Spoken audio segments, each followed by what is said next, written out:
many examples of a great biodiversity in a small area, but I see what happened there as an example of what happens everywhere in the world by transporting new species to areas where they couldn't come without the help of human beings. So the impact of exotic species, especially on islands and island archipelagos or lakes, which are a kind of inverted islands, can be great.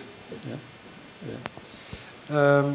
Could you at least metaphorically see a similarity between what you describe as species radiation in Lake Tanzania and species radiation in GMOs made by humans? Well,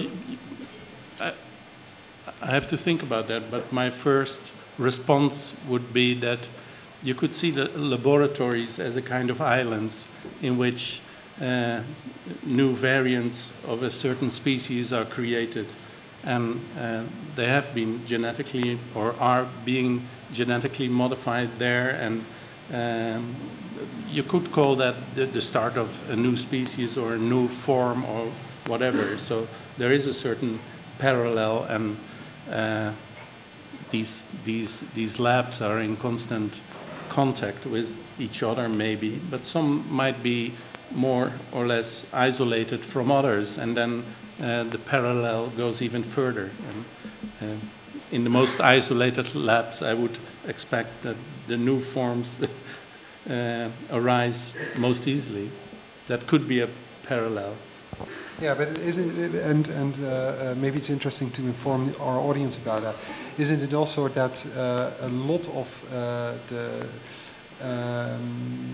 technology used to make GMOs has similarities in the sense that a biological or a bacterial or viral factor is used to alter genetic information in that organism?